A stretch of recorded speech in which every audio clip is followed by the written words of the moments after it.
What if you woke up, but you weren't you? Thomas Reed woke up one morning believing he was David Miller, a man who had died in a car crash 5 years earlier. He knew a dead man's memories, his skills, and even his wife. Doctors were baffled. Was it madness, or had a soul returned from the dead to steal another man's life? It all began on a foggy morning in 1998 in the quiet town of Norwich, England. A town so peaceful that most people could recognize every face on the street. But on that cold morning, something happened inside a small brick house on Willow Street that would soon make national headlines. Thomas Reed, a 41-year-old schoolteacher, woke up on his living room couch, gasping for air. His heart was pounding like a drum in his chest, and his hands trembled violently. For a few seconds, he had no idea where he was. The ceiling above him spun, and the air felt heavier than usual, almost unfamiliar. He slowly sat up, clutching his head. The curtains were half open, and the morning light seeped through, but nothing looked familiar. The pictures on the walls, smiling faces of his wife, Clara, and their 2 children, felt like strangers staring at him. Even the furniture seemed alien, as if he had never seen it before. He tried to remember what had happened the night before, but his mind was blank. No memories, no dreams, only flashes of images that didn't belong to him. A mechanic's workshop, oil-stained hands, a red car under repair, and a woman with auburn hair calling his name, Anna. Thomas stumbled into the bathroom, splashing cold water on his face. When he looked into the mirror, his world shattered. The reflection staring back was familiar, but the eyes, those cold, distant eyes, felt foreign. He whispered, "Who am I?" And for a terrifying moment, he didn't know the answer. He looked down at his hands, rougher than he remembered. His left hand bore a scar near the thumb. He didn't recall ever having one. His heartbeat grew faster. He searched through drawers, photo frames, anything that could remind him of who he was. But every object seemed to belong to someone else. A sudden knock on the door startled him. His wife, Clara, entered, smiling softly. "Morning, Tom. You slept on the couch again," she teased. Thomas blinked, confused. "Tom?" he repeated, as if testing the word. "Yes, Thomas, my husband," she said, frowning at his tone. But her smile faded when she noticed the way he was staring, like a man seeing his family for the first time. "Are you all right?" she asked. He hesitated, then whispered, I don't think I'm who you think I am." Clara froze. "What do you mean?" I'm David," he said slowly, the words spilling out without his control. "David Miller." Clara's face went pale. "David who?" Thomas, or whoever was inside him, took a shaky breath. I don't know how I got here. I don't know this house, these people, but I remember dying." That last word sent chills down Clara's spine. She thought he was joking at first, maybe sleep-talking, maybe sick, but the fear in his eyes was too real. Within hours, his behavior became stranger. He made tea, but added 2 spoons of sugar instead of 1, something Thomas never did. He wrote in a notebook, but used his left hand, even though he'd always been right-handed. He called his wife Anna by mistake 3 times that day. When Clara asked, "Who's Anna?" he went silent, then whispered, "She's my wife." The next few days turned their peaceful life into chaos. Thomas didn't remember his children's names. He couldn't recall his job at the school, yet he could vividly describe a garage in Manchester, a small pub called the Rusty Wheel, and a street he'd never visited in his entire life. Clara grew terrified. She took him to the family doctor, who suggested fatigue or a mild mental breakdown. But during the medical exam, Thomas, now fully convinced he was someone else, said something that made the doctor stop writing mid-sentence. He described his death. He said he remembered driving home late at night in heavy rain. He recalled headlights blinding him, the screech of tires, and then darkness. The doctor leaned back slowly, staring at him. "And when did this happen?"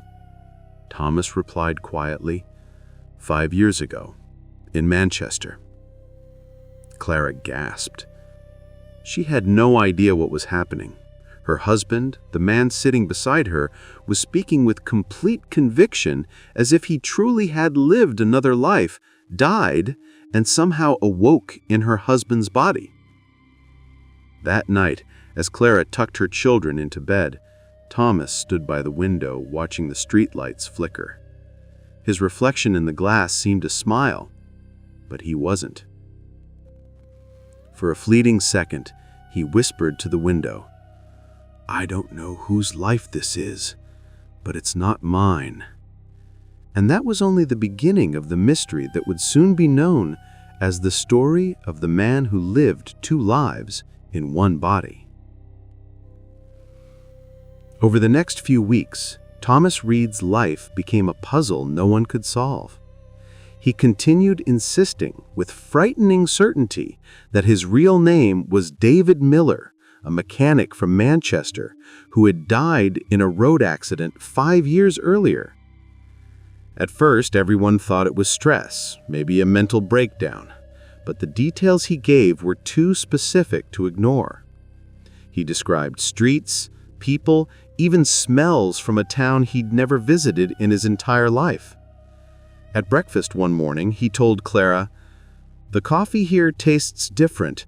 Anna always used to brew it stronger." Clara froze. "Who's Anna?" she asked again.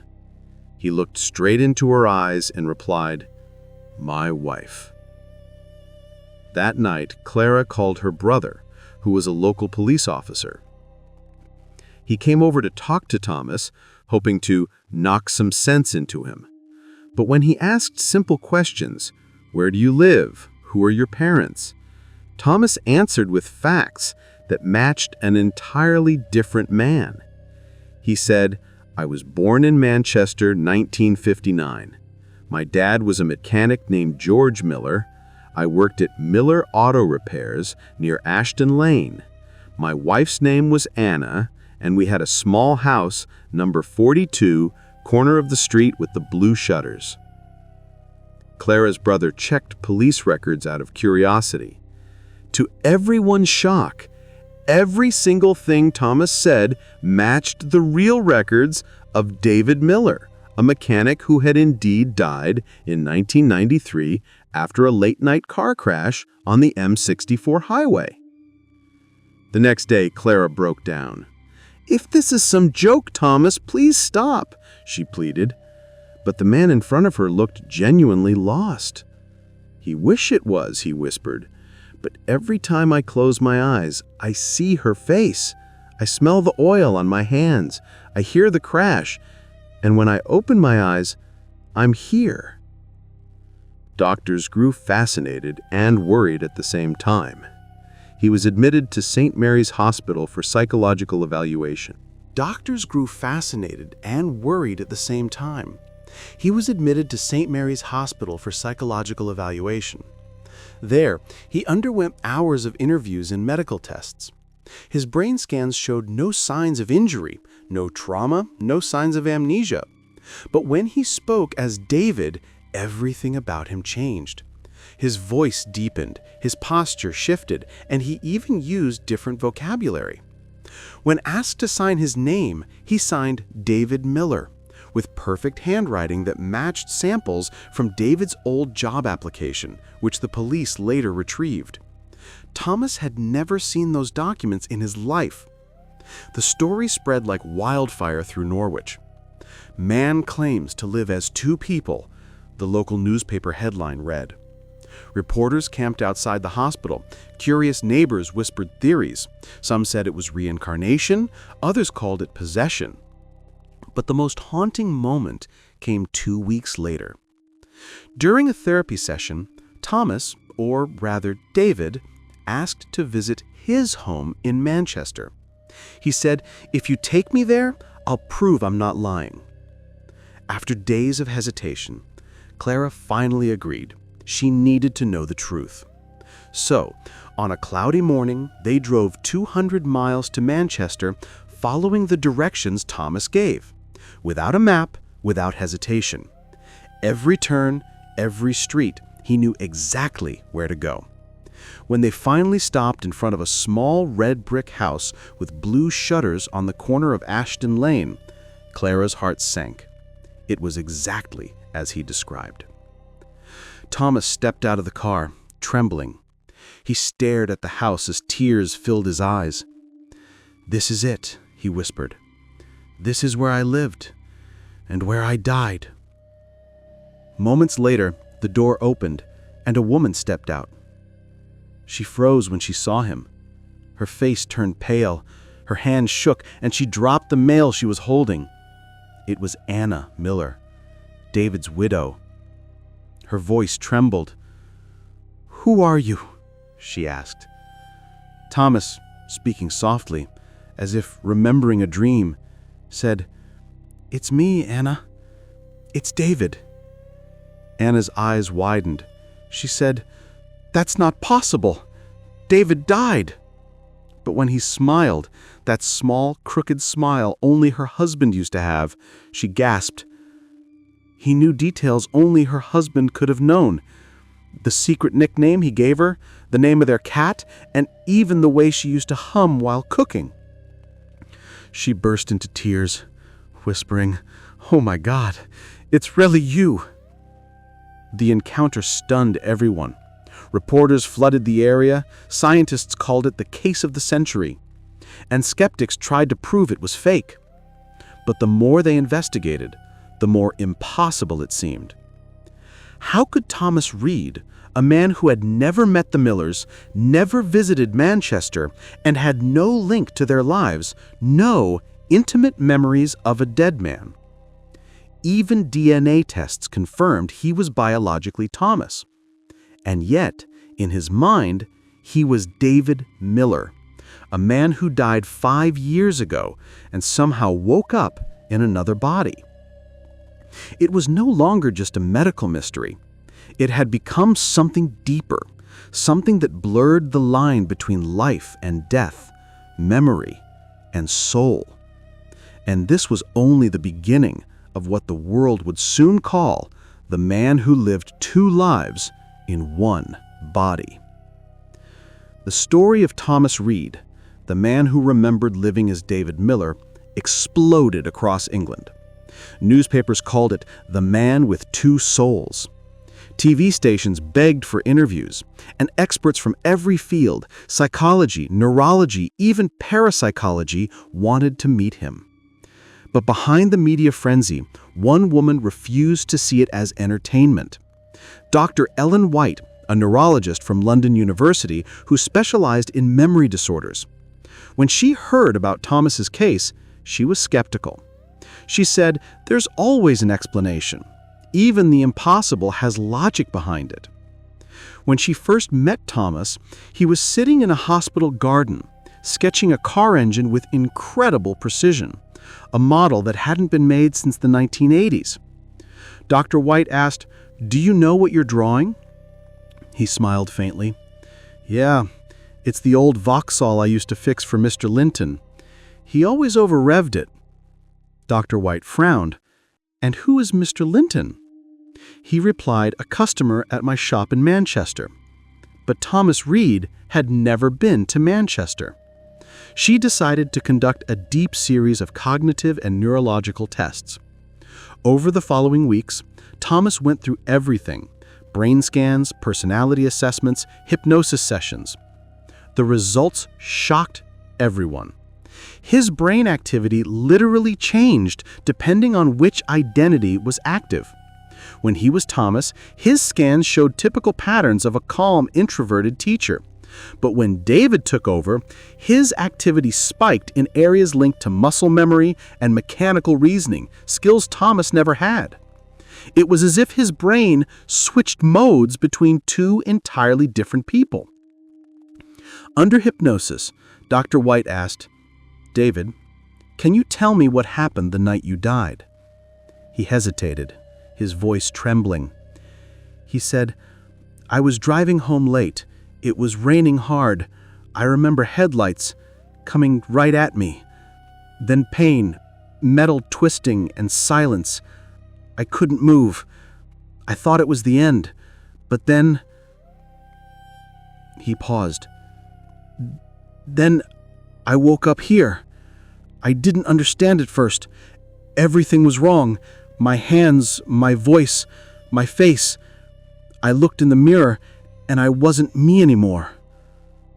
The entire room fell silent. Nurses watching from behind the glass shivered. Dr. White continued, "David, do you know who Thomas Reed is?" He frowned. "I don't, but I feel guilty, like I stole something that isn't mine." When the session ended, Thomas woke up with no memory of what had happened. He laughed nervously when they told him what they said, as if they were describing another man entirely. The phenomenon was unlike anything science had recorded. Dr. White prepared a full report. 132 pages of data, brainwave scans, and behavioral analysis, concluding that Thomas Reed was not suffering from schizophrenia, brain injury, or any known form of dissociative disorder. Still, the question remained. If it wasn't a mental illness, then what was it? Dr. White sought help from spiritual researchers and past life experts. Some believed it was a soul transfer. Others suggested a walk-in phenomenon, where one soul departs a body and another enters. But Dr. White didn't want to believe in the supernatural. She wanted proof. So, she arranged a final test, a meeting between Thomas and Anna Miller. When Anna walked into the room, Thomas instantly stood up. His entire posture changed. He greeted her with the same words David used to say every morning. "Morning, love. You look tired. Didn't sleep again, did you?" Anna burst into tears, whispering, "Oh my God, you said that every single day." Dr. White, stunned, asked, "Thomas, do you know who this woman is?" He smiled. "Of course. She's my wife." The session lasted 2 hours. They talked about their old life, details no stranger could possibly know. He mentioned a ring Anna had lost years ago, a trip to the seaside where they carved their initials on a wooden bench, and the song they danced to on their wedding night. Every detail checked out. After the session, Anna held his hand, crying softly. She said, "I don't understand how this is possible." He looked at her with sad eyes and whispered, "Maybe it's not meant to be understood." Dr. White documented everything. But deep down, she knew she had encountered something beyond science. She later told a colleague, "I've studied hundreds of minds, but never two that shared one body." And as she stared at Thomas through the glass that night, she couldn't help but wonder, was this proof of reincarnation? Or had David Miller's soul truly found its way back into the living through Thomas Reed? Whatever it was, one thing was clear. This was no ordinary man. And what was coming next would challenge everything they believed about life and death. By the time months had passed, the case of Thomas Reed had gone far beyond medicine. No longer was it just a man with a strange memory problem. It had become a battle for existence between two souls trapped inside one human body. At first, the changes were subtle. Thomas would switch between personalities for hours at a time, sometimes even days. When he was Thomas, he'd go back to teaching, trying to live normally. He'd read bedtime stories to his children, take walks with Clara, and pretend that everything was fine. It was heartbreaking.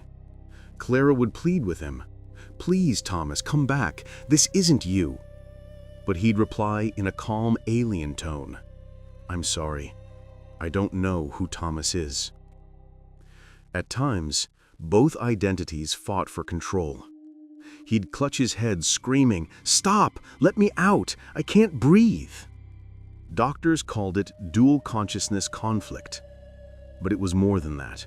It was a war of souls.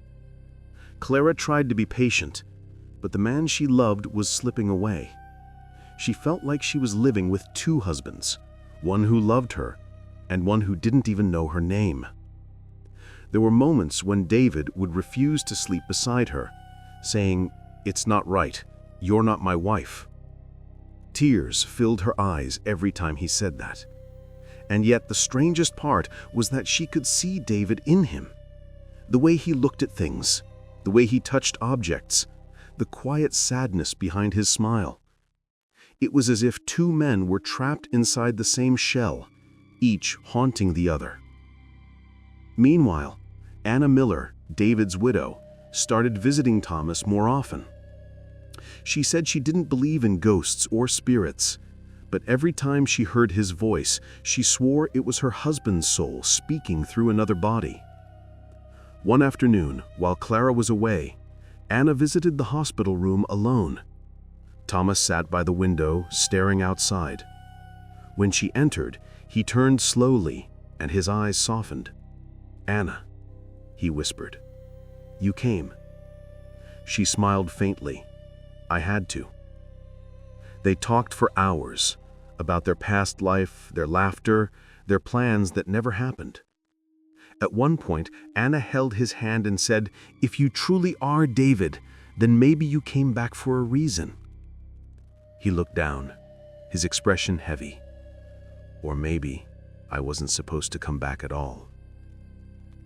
From that day on, the emotional tension between the two women, Clara and Anna, grew unbearable.